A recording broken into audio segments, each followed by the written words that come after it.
Bernard Tapie, je crois que le thème de votre université d'été est la gauche peut-elle gagner en 1995 ? Quelle est votre réponse à cette question ? Je pense qu'une bataille comme celle de la présidentielle ne peut pas ne pas intéresser un parti qui, dans une élection nationale il y a quelques semaines, a fait 12%. Donc il est clair qu'on veut effectivement prendre le pouls pour que l'analyse soit objective et soit honnête, mais d'autre part, on veut savoir si on est capable d'influencer le résultat. Alors, sur la première question, c'est celle qui nous interroge la plus. Est-ce que, effectivement, les perspectives des différents candidats sont de nature à avoir notre adhésion? Objectivement, comme il n'y en a pas un qui est actuellement déclaré, on est très embêté pour savoir si le représentant ou les représentants de la gauche sont capables de nous satisfaire. Ensuite, une élection a eu lieu, elle est importante puisqu'elle mettait en cause pratiquement tous les problèmes de la société.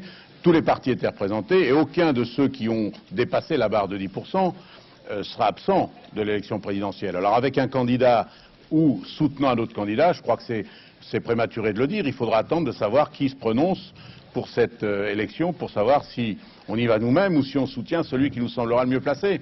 Oui, le nom de Jacques Delors est quand même évoqué relativement souvent. Est-ce que vous êtes prêt à le soutenir ?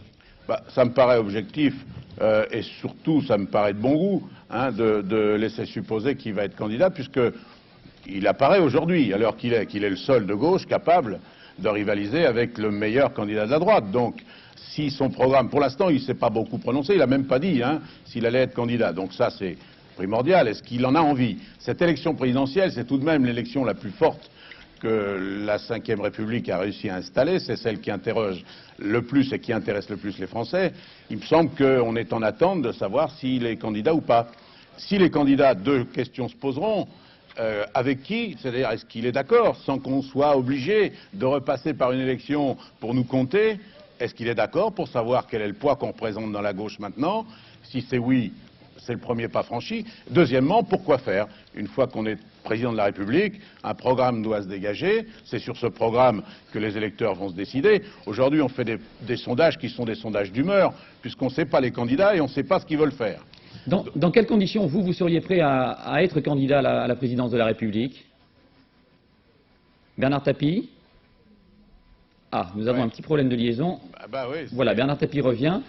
Je vous demandais donc dans quelles conditions vous seriez prêt à entrer en campagne pour la présidentielle. Moi, personnellement, sachez qu'il y a une seule élection qui m'intéresse, celle pour qui je suis prêt à sacrifier tout, et j'ai commencé de le faire, c'est l'élection municipale de Marseille. Celle-là m'intéresse, elle me passionne, j'y crois beaucoup, je veux investir tout mon temps et le peu de talent que j'ai si j'en ai.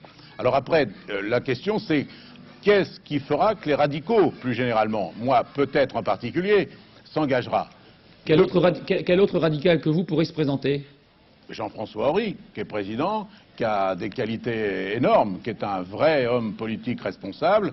Il y en a d'autres. Il y a eu beaucoup de grands ministres. Zuccarelli est un maire de premier plan. Il s'est montré un ministre formidable. Il y en a. Heureusement, les radicaux, c'est pas seulement Tapie. Alors, ce que je veux dire, c'est qu'on se prononcera que dans deux cas de figure. Soit le Parti socialiste exige un candidat qui ne fait pas l'union et qui défend, ça serait légitime, mais que le socialisme, et dans ce cas-là, il faudrait faire un premier tour pour savoir comment nous situons par rapport à lui. Deuxième cas de figure, c'est si ce candidat était un candidat d'union, mais qu'il n'ait pas envie de défendre en particulier les quelques thèses fortes qui nous tiennent à cœur. D'accord. Bernard Tapie, on a beaucoup évoqué cette dernière semaine le passé du président de la République. Le Parti socialiste a été divisé sur ce problème. Quelle est votre position, quel est votre sentiment? Mon sentiment, c'est que je ne peux pas juger le président de la République actuel sur un fait que je n'ai pas connu, mettant en cause des personnages que je n'ai pas connus, sauf ce que Bousquet a fait, comment il l'a fait, pourquoi il l'a fait. Et précisément l'amitié du président de la République avec M. René Bousquet, qu'il ne conteste pas d'ailleurs, cela vous choque? Ça me surprend parce que je la comprends pas. Elle colle pas, on marie pas une carpe et un lapin. Il y a deux choses qui collent pas. Par conséquent, tant que j'aurais pas eu la chance, et j'espère l'avoir, mais je crois qu'il donnera à la France entière un jour forcément une explication qui nous paraîtra être le bon sens. Je voudrais juste vous rappeler une anecdote. Au 14 juillet l'année dernière, souvenez-vous, ça a surpris beaucoup de gens parce que le président de la République, dans une intervention qui m'avait réchauffé le cœur, il avait dit au moment de l'affaire OM Valenciennes, j'ai confiance en Tapie, je crois que l'Olympique de Marseille est un grand club et qu'il méritait sa Coupe d'Europe. Il l'avait dit parce que quelques jours auparavant, dans un petit déjeuner, il m'avait demandé, les yeux dans les yeux, Tapi, dites-moi, vraiment, est-ce que cette affaire, pour vous, vous n'y êtes pour rien?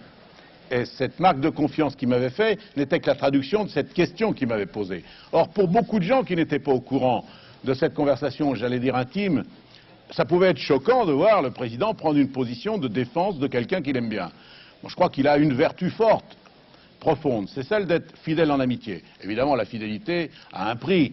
On ne peut pas être fidèle envers n'importe qui et surtout quelqu'un qui a fait des choses pareilles. Donc j'attends de savoir ce qu'il a à nous dire là-dessus. Mais d'une manière générale, j'ai l'impression que c'est ou trop tôt ou trop tard pour parler de cette affaire concernant le président. Ou c'est trop tôt parce que c'est l'histoire qui, devant un personnage de cette dimension, devra un jour nous dire, et non pas des journalistes d'investigation, mais des historiens devront nous dire la vraie action en profondeur du président. Il faudra le recul, il faudra que la passion s'estompe et que les partis pris disparaissent. Bernard Tapie, je voudrais poser une dernière question parce que le temps nous manque. Le temps presse. Voilà. Concernant une autre polémique sur la valeur des meubles qui ont été saisis à votre domicile parisien. Je ne vous demande pas ce que vous avez chez vous ni combien ça vaut. Faites pareil avec moi, ça me fera très plaisir. Mais il y a quand même une polémique. Non, mais je ne vous demande pas ce que vous avez chez vous. Ça ne m'intéresse pas. La polémique, elle n'est pas faite par moi. Elle est faite entre des tiers qui devraient rester confidentiels, d'autres tiers qui devraient rester confidentiels. Pour moi, la banque qui annonce des chiffres est aussi coupable que les experts qui en annoncent d'autres. Est-ce que vous pouvez nous dire combien vous avez acheté les meubles qui ont été saisis? Il y a des métiers qui demandent le secret, la confidentialité.